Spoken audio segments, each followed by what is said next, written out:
எதற்காக பரிசுத்த ஆவியை பெற்றுக்கொள்ள வேண்டும்? இன்னைக்கு அநேகர் பரிசுத்த ஆவியை பெற்றுக்கொண்டோம் என்று இருக்கிறார்கள். அவர்களை நான் குறை சொல்லவில்லை. ஆனால் தேவன் எதற்காக பரிசுத்த ஆவியை தந்தருளினார்? ஏன் பெற்றுக்கொள்ள வேண்டும்? யாருக்கு பரிசுத்த ஆவியை கொடுக்கிறார்? அநேக வசனங்கள் இருக்கிறது. தாகமுள்ளவன் மேல் தண்ணீரையும், ஆமென், வறண்ட நிலங்களில் ஆறுகளையும் ஓட செய்வேன். இன்றைக்கி கூட சகோதரர் அருமையாக ஜெபித்தார், மாம்சமான யாவர் மேலும் என் ஆவியை ஊற்றுவேன்.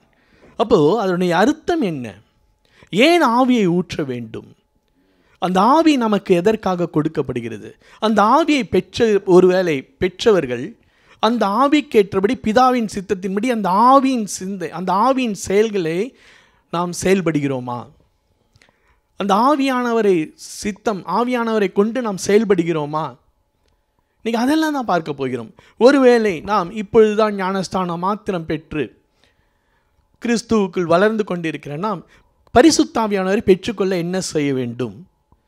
பரிசுத்த ஆவியானவரை பெற்றுக்கொள்ள நாம் செய்ய வேண்டிய காரியங்கள் என்ன என்பதை வேதத்தில் இருந்து நாம் பார்க்க இருக்கிறோம். ஆமென். கர்த்தர் பெரிய காரியங்களை செய்வாராக. முதலாவதாக பரிசுத்த ஆவியானவர் இதெல்லாம் ஏன் கொடுக்கப்பட்டது? யாருக்கு கொடுக்கப்படுகிறது? எதற்காக கொடுக்கப்படுகிறது? இந்த ஒரு சிந்தையிலே இந்த தேவ செய்தியை கேட்பீர்களாக. அப்படியாக நாம் பார்க்கும்போது அதை பெற்றுக்கொண்டிருப்போமே ஆனால் நிச்சயமாக நாம் பரிசுத்த ஆவியானவரை பெற்றுக்கொண்டிருக்கிறோம். ஆனால் தேவனுடைய சித்தத்தின்படி அந்த பரிசுத்த ஆவியானவரை நாம் பயன்படுத்தி அவருடைய சித்தத்தை நிறைவேற்றுகிறோமா என்பதை பார்க்க இருக்கிறோம். முதலாவதாக பரிசுத்த ஆவியானவர் யாருக்கு எப்பொழுது கொடுக்கப்படுகிறது என்று பார்க்கும்போது அதில் மிக முக்கியமாக ஒரு 7 காரியங்களை பார்க்க இருக்கிறோம். எப்படிப்பட்ட சூழ்நிலைகள், எந்த காரியத்திற்காக, யாருக்காக எல்லாம் பரிசுத்த ஆவியானவர் கொடுக்கப்படுகிறது என்று பார்க்கும்போது முதலாவதாக கர்த்தராகிய இயேசு கிறிஸ்துவை விசுவாசிக்கிறவர்களுக்கு தான் பரிசுத்த ஆவியானவரை கொடுக்கப்படுகிறது. கர்த்தராகிய இயேசு கிறிஸ்துவை மட்டும் விசுவாசிக்க வேண்டும். யோவான் 7ஆம் அதிகாரம் 38ஆம் வசனம் 39ஆம் வசனம், வேத வாக்கியம் சொல்லுகிறபடி என்னிடத்தில் விசுவாசமாய் இருக்கிறவன் எவனோ அவன் உள்ளத்தில் இருந்து ஜீவ தண்ணீருள்ள நதிகள் ஓடும் என்றார். 39ஆம் வசனம், தம்மை விசுவாசிக்கிறவர்கள் அடைய போகிற ஆவியை குறித்து இப்படி சொன்னார். அல்லேலூயா. தெளிவாக இருக்கு. முதல் படி, ஆவியானவரை பெற்றுக்கொள்ள வேண்டுமானால், அங்கு நாம் ஆவியானவரை பெற்றிருந்தவர்களானால் விசுவாசம் உள்ளவர்களாய் இருக்கிறார்கள். அப்போ முதலாவதாக கர்த்தராகிய இயேசு கிறிஸ்துவை மாத்திரம் விசுவாசிக்க வேண்டும். அங்கே கர்த்தராகிய இயேசு கிறிஸ்துவை விசுவாசிக்கணும் அப்படின்னு சொன்னால் மற்ற தெய்வங்களை விசுவாசிக்கக்கூடாது. விசுவாசம் என்றால் என்ன? விசுவாசித்தால் போதுமா? பிசாசும் தேவனை, இயேசு கிறிஸ்துவை விசுவாசிக்கிறது. உண்மையா இல்லையா? வேதத்தில் சொல்லப்படுகிறது. பிசாசும் தேவனை விசுவாசிக்கிறது. அப்போ பிசாசுக்கு பரிசுத்த ஆவியானவர் கொடுக்கப்படுமா? இல்லை. அப்போ விசுவாசித்தால் மாத்திரம் போதாது. ஆனால் முதல் படி கர்த்தராகிய இயேசு கிறிஸ்துவை விசுவாசிக்க வேண்டும். அல்லேலூயா. அப்போ விசுவாசித்ததோடு மாத்திரம் அல்லாமல் எப்படி இருக்க வேண்டும்? மனம் திரும்புதல் இருக்க வேண்டும். அல்லேலூயா. மனம் திரும்புதல், பாவத்தை விட்டு விலகுதல். இயேசு கிறிஸ்துவை விசுவாசிக்க வேண்டும், மனம் திரும்ப வேண்டும். அப்போஸ்தலர் பணி 19ஆம் அதிகாரம் 2 முதல் 6 வசனத்தை நாம் வாசிப்போம். நீங்கள் விசுவாசிகள் ஆனபோது பரிசுத்த ஆவியை பெற்றீர்களா என்று கேட்டான். அங்கு பவுல் அங்கு கேட்கிறார், விசுவாசி ஆயிட்டீங்க, சந்தோஷம். இப்போ ஃபஸ்ட்டு என்ன சொன்னால், இயேசு கிறிஸ்துவை விசுவாசிக்க வேண்டும்னு சொன்னோம் இல்லையா? அப்போது விசுவாசி ஆயிட்டீங்க. இன்றைக்கி அநேக விசுவாசிகள் அப்படி தான் இருக்கிறாங்க. நாங்கள் விசுவாசி ஆகிட்டோம், ஞானஸ்தானம் பெற்றுவிட்டோம், பரிசுத்த ஆவியானவர் எங்களிடத்தில் இருக்கிறது. ஆனால் ஏன் அப்படி பவுல் கேட்க வேண்டும்? நீங்கள் விசுவாசிகள் ஆனபோது பரிசுத்த ஆவியை பெற்றீர்களா என்று கேட்டான். அதற்கு அவர்கள், பரிசுத்த ஆவி உண்டென்பதை நாங்கள் கேள்விப்படவே இல்லை என்றார்கள். அப்பொழுது அவன், அப்படியானால் நீங்கள் எந்த ஞானஸ்தானம் பெற்றீர்கள் என்றான். அதற்கு அவர்கள், யோவான் கொடுத்த ஞானஸ்தானம் பெற்றோம் என்றார்கள். 4ஆம் வசனம், அப்பொழுது பவுல், யோவான் தனக்கு பின்பு வருகிறவராகி கிறிஸ்து இயேசுவில் விசுவாசிகளாய் இருக்க வேண்டும் என்று ஜனங்களுக்கு சொல்லி, இப்போ விசுவாசியா மாத்திரம் இருக்கணும்னு சொல்லல, மனம் திரும்புதலுக்கு ஏற்ற ஞானஸ்தானத்தை கொடுத்தானே. ஆமென். அப்போ இன்னைக்கு அநேகர் என்ன பண்ணுறாங்க, பரிசுத்த ஆவியானவரை பெற்றுக்கொள்ளாததற்கு காரணம், ஒன்று மனம் திரும்பாமல் இயேசுவை விசுவசிக்கிறேன், இயேசு கிறிஸ்துவை விசுவசிக்கிறேன் என்று சொல்லி இருக்கிறார்கள். அப்போ இயேசு கிறிஸ்துவை விசுவசிக்க வேண்டும், அது மிக முக்கியம். இரண்டாவதாக மனம் திரும்புதலுக்கு ஏற்ற ஞானஸ்தானத்தை கொடுத்தானே. அப்போ மனம் திரும்புதல் இருக்க வேண்டும். அப்போ மனம் திரும்பாவிட்டால் பிசாசு எப்படி விசுவாசிக்குதோ அந்த மாதிரி சபையிலையும் உட்காந்து அநேகர் அப்படி தான் இயேசு கிறிஸ்துவை விசுவாசித்துக்கிட்டே இருப்பாங்க. அதெல்லாம் கீழ்ப்படிய மாட்டாங்க. பிசாசு என்ன பண்ணல, ஆண்டவருடைய வார்த்தைக்கு கீழ்ப்படியாது. இப்போ சபையில் உட்காருவதோ தேவ வசனத்தை கேட்பதோ முக்கியமல்ல, கீழ்ப்படிதல் இருக்க வேண்டும். கர்த்தருக்கு பயப்படுகிற பயம் இருக்க வேண்டும். ஆமென். இதெல்லாம் நம்ம உணர்ந்து பார்க்க வேண்டும், ஆராய்ந்து பார்க்க வேண்டும். ஆவியானவரை மாம்சமான யாவர் மேலும் கொடுப்பேன் என்று சொன்ன தேவன் வாக்கு மாறாத தேவன். அவர் கொடுக்கவே சித்தமுள்ளவராய் இருக்கிறார். அப்போ இன்னைக்கும் ஆவியானவருடைய வல்லமைகள், வரங்கள், கிரியைகள் நம்மிடத்திலே செயல்படாததற்கு காரணம் என்ன என்பதை அவ்வப்போது ஆராய்ந்து நாம் ஆவியானவருடைய கிரியைகளிலே செயல்பட வேண்டும். ஆவியானவர் நமக்கு கொடுக்கப்பட்டாயிற்று.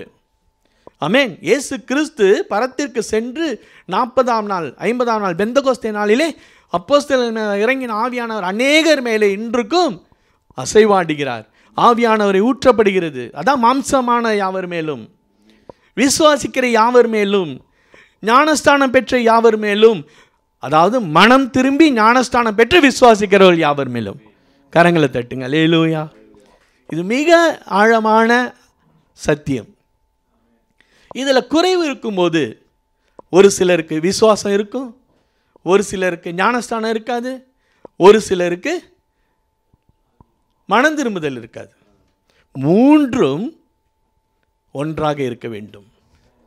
அல்லேலூயா. விசுவாசம், ஞானஸ்தானம், மனம் திரும்புதல். நம்ம எப்படி இருக்கிறோம்? எங்கே இருக்கிறோம்? ஆவியானவரை வரவேற்கிறோம், நல்ல அபிஷேகத்தோடு பாடினோம், கர்த்தர் அவருடைய ஆவியானவர் அசைவாடினார், நான் அதை உணர்ந்தேன். மிகுந்த நாட்களுக்கு பிறகு என் கண்களிலே என்ன அடக்க முடியாத கண்ணீர். ஆமென். அல்லேலூயா. கர்த்தருக்கு மகிமை உண்டாவதாக. ஆவியானவர் அசைவாடுகிறார். அப்போது எந்த ஒரு சூழ்நிலையிலும் மனம் திரும்பி இருக்க வேண்டும், பாவத்தை விட்டு விலக வேண்டும். ஞானஸ்தானம் பெற்றுவிட்டோம், இயேசு கிறிஸ்துவை விசுவாசிக்கிறோம். இந்த அப்பப்போ இந்த மனம் திரும்புதல் தான் என்ன ஆகிடும், பழைய பாவம் அப்படியே நம்மளை ஆட்கொள்ள ஆவியானவருடைய கிரியைகள், அசைவாடுதல், அபிஷேகம், வல்லமை, வரங்கள் இழந்து போகிறோம். ஆமேன். எத்தனை பேர் விசுவாசிக்கிறீங்க? அல்லேலூயா. இந்த நாளிலும் கர்த்தர் பேசுகிறார். சொன்னா, என் சகோதரனே சகோதரியே, என்னுடைய ஆவியை, அதாவது தேவனுடைய ஆவியை உண்மையில் அளவில்லாமல் ஊற்றி இருக்கிறேன், அதை அவித்து போடாதிருங்கள். அல்லேலூயா. ஏனெனில் அந்த ஆவி தான் உங்களை உயிர்ப்பிக்க போகிறது. ஆவியே உயிர்ப்பிக்கும், மாம்சமானது ஒன்றுத்துக்கும் உதவாது. நான் சொல்லுகிற வசனங்கள் ஆவியாயும் உண்மையாயும் இருக்கிறது. ஆமேன். அல்லேலூயா. சரி, அடுத்ததாக ஆவியானவர் யாருக்கு கொடுக்கப்படுகிறது, எதற்காக கொடுக்கப்படுகிறது? சபை மேய்ப்பதற்கு, கண்காணியாளனாய் இருப்பதற்கு. எத்தனை மகிமைக்காக ஆவியானவர் கொடுக்கப்படுகிறது. உங்களுடைய சுயத்திற்காக அல்ல, உங்களுடைய சுய விருப்பத்திற்காக அல்ல, உங்களுடைய பெருமைக்காக, உங்களுடைய மகிமைக்காக கொடுக்கப்படவில்லை. மாறாக தேவ ஜனங்களை தேவனிடத்தில் கொண்டு போய் சேர்க்கும்படியாக, சபையை நடத்த கண்காணியாளனாக இருப்பதற்காக பரிசுத்த ஆவியார் கொடுக்கப்படுகிறது. இது அப்படியே நீங்கள் திருப்பி போட்டு பாருங்க. உங்கள் ஒவ்வொரு இடத்தில் ஆவியானவர் கொடுக்கப்பட்டிருக்கிறதே, நீங்கள் எத்தனை பேருக்கு கண்காணியாளராக இருந்திருக்கிறீர்கள், எத்தனை பேருக்கு ஒரு மெய்ப்பனாக இருந்திருக்கிறோம். இதை பார்க்கிற யாவரும் உணர வேண்டும். அப்போ ஆவியானவர் கொடுக்கப்படுவது சபை ஊழியத்திற்கு, மேய்ப்பனாவதற்கு, அநேக தேவனிடத்தில் கொண்டு போய் சேர்வதற்கு. அல்லேலூயா. அப்போஸ்தலர் பணி 20ஆம் அதிகாரம் 28ஆம் வசனம். தேவன் தம்முடைய சுய இரத்தத்தினாலே சம்பாதித்து கொண்ட தமது சபையை மேய்ப்பதற்கு பரிசுத்த ஆவி உங்களை கண்காணிகளாக வைத்த மந்தை முழுவதையும் குறித்து எச்சரிக்கையாயிருங்கள். ஆமென். அர்த்தம் புரிஞ்சா? பரிசுத்த ஆவி தமது சபையை மேய்ப்பதற்கு பரிசுத்த ஆவி உங்களை ஒவ்வொருவரையும் கண்காணிகளாக வைத்த மந்தை முழுவதையும் குறித்து எச்சரிக்கையாயிருங்கள். அப்போ சபையை நடத்துவதற்கு உங்களுக்கு ஒவ்வொருவருக்கும் கொடுக்கப்பட்ட மந்தைகளை குறித்து, ஒரு சில ஆடுகளை குறித்து நீங்கள் கண்காணிகளாக இருக்க வேண்டும். ஒவ்வொருவரும் அந்த ஆடுகளை தேவனிடத்தில் கொண்டு வர வேண்டும். அங்கே அழகாக சொல்லப்பட்டிருக்கு பாருங்க. தேவன் தம்முடைய சுய இரத்தத்தினாலே சம்பாதித்து கொண்ட தமது சபையை. இன்னைக்கு உண்மையாலுமேங்க இந்த வார்த்தையெல்லாம் பார்க்கும்போது எல்லா சபையில் எத்தனை பேர் ஆவியினால் அபிஷேகத்தினால் நிரம்பி இருக்கிறாங்க. எத்தனை பேர் ஆடுகளுக்கு கண்காணியாளராக இருக்கிறார்கள். உண்மையாலுமே இந்த வார்த்தைகள் எல்லாம் என்னை மிகவும் மிகவும் சிந்திக்க வைக்கிறது. இன்றைக்கி நம்மெல்லாம் எத்தனை பேருக்கு கண்காணியாளராக அவனை கடைசி வரை, இறுதி வரை தேவனுடைய ராஜ்யத்தில் கொண்டு போய் சேர்க்கும்படியாக நாம் நடத்தி இருக்கிறோம். அல்லேலூயா. அப்போ இங்கு சொல்லப்படுகிறது இதற்காக தான் இப்படியெல்லாம் தேவன் தம்முடைய சித்தத்தின்படி ஆவியானவரை அவர்களுக்கு அவர் கொடுத்திருக்கிறார். ஆமென். இப்போ ஒவ்வொருவருக்கும் ஒரே ஆவியானவர் தான். ஆவியானவர் ஒரு இடத்துல இருக்கும்போது இதெல்லாம் நான் செயல்பட வேண்டும். ஆனால் பெருசாக கேட்பாங்க, பெரிய பெரிய சபைகளை கேட்பாங்க, நீ ரட்சிக்கப்பட்டிருக்கியா? நீ அந்நிய பாஷை பேசுவியா? நீ பரிசுத்த ஆவியை பெற்றிருக்கிறையா? ஒன்றும் கேட்க வேணாம். நீ ரட்சிக்கப்பட்டிருக்கான்னு கேட்க வேணாம், பரிசுத்த ஆவியை பெற்றிருக்கான்னு கேட்க வேணாம். நீ அநேகரை ரட்சிப்பதற்கு, வழி நடத்துவதற்கு நீ ஒரு ஊன்றுகோலாக இருப்பேயானால் பரிசுத்த ஆவியானவர் உங்களோடு எல்லாரோடையும் இருக்கிறார். ஆமென். கர்த்தரை நீங்கள் விசுவாசித்து மனம் திரும்பி உங்களுடைய பாவத்தை விட்டு விலகி இருக்கும்போது யாருக்கும் நீங்கள் சொல்ல தேவையில்லை. அவர்கள் உங்களை பார்த்து சொல்வார்கள், பரிசுத்த ஆவியானவர் உள்ள இடத்துல இருக்கிறது. இதெல்லாம் தாங்க பரிசுத்த ஆவியானவர். சும்மா அப்படியே டச் ஃபயர் அப்படின்னா உழுவுறது, இதுதான் நினச்சிட்டு இருக்காங்க. ஆமென். ஆனால் இந்த சித்தத்திற்காக மாத்திரம் கொடுக்கல, அது தேவனுடைய நாம மகிமைக்காக கொடுக்கப்பட்டது. ஆனால் இவர்களுடைய நாமத்தை மகிமைப்படுத்துகிறார்கள். ஆமென். கர்த்தருக்கு மகிமை உண்டாதாக. இப்போ இரண்டாவது, சபையை மேய்ப்பதற்காக பரிசுத்த ஆவியானவர் ஒவ்வொருவருக்கும் கொடுக்கப்படுகிறது. அதாவது மந்தைகளை இல்லை ஆடுகளை. சபைனா மொத்தம் எல்லாம் சேர்ந்தது தான் சபை. ஒரே சபை, தேவனுடைய சபை, திரு சபை. ஆமென். பரலோக சபை. ஆமென். அல்லேலூயா. சரி, அடுத்து பாருங்க, மிக முக்கியமாய் கர்த்தருக்கு கீழ்ப்படியும் போது தான். நான் சொன்னேன் இல்லையா, பிசாசுக்கு ஏன் கொடுக்கப்படல? அவன் கீழ்ப்படிய மாட்டான். அவன் கர்த்தருக்கு பயப்படுவான், அவன் கீழ்ப்படிய மாட்டான்.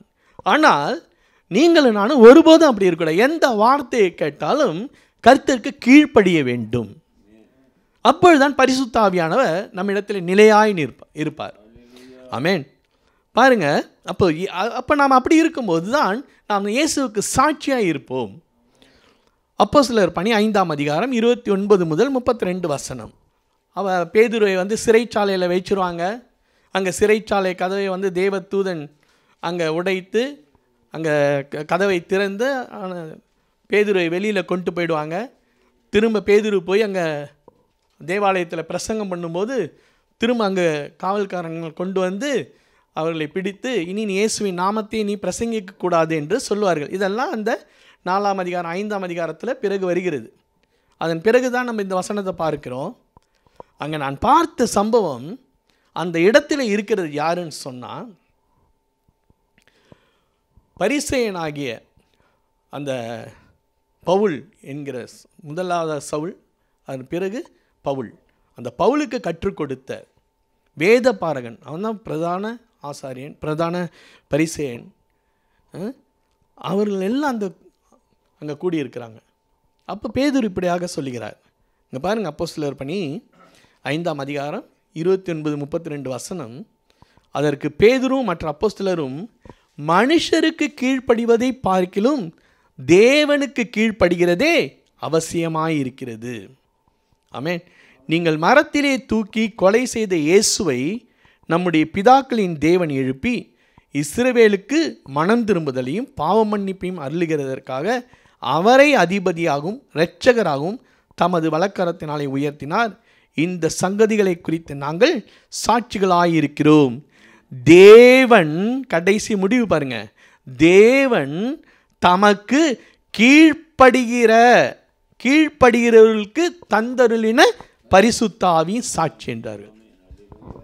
அப்ப யாருக்கு பரிசுத்த ஆவியானவர் கொடுக்கப்படுகிறது? தேவன் தமக்கு கீழ்ப்படுகிறவர்களுக்கு. அப்போ பரிசுத்த ஆவியானவரை பெற்றுக்கொள்ள வேண்டுமா? எப்பொழுதும் கர்த்தருக்கு கீழ்ப்படிந்திருக்க வேண்டும். நம்ம கீழ்ப்படிலன்னு சொன்னால் வெறும் விசுவாசித்தால் மாத்திரம் அது வீண். கர்த்தருடைய வார்த்தை, சத்திய வசனங்களுக்கு எப்பொழுதும் கீழ்ப்படிதல் வேண்டும். ஒரு வார்த்தையை படிக்கிறீங்களா, இதோ நான் உம்முடைய அடியேன், நான் உம்முடைய அடிமை நீ சொல்லும். ஆமென். இல்லைன்னா அந்த கிறிஸ்துவ வாழ்க்கையெல்லாம் வீண்க. இன்னைக்கு அநேக நாட்களை நாம் ஆவியை பெற்றுக்கொண்டோம் என்று ஆவியை பெற்றுக்கொண்டோம் தான், அந்த ஆவியின் அனல், ஆவியின் சித்தம், தேவ ஆவியினுடைய சித்தம் நிறைவேறாமல் நாமே தடைக்கல்லாய் நிற்கிறோம். பெற்றுக்கொண்ட நாமும் அப்படி நடந்து கொண்டிருக்கிறோம். இனியும் அப்படி நடக்கக்கூடாது என்று தேவன் பேசுகிறார்.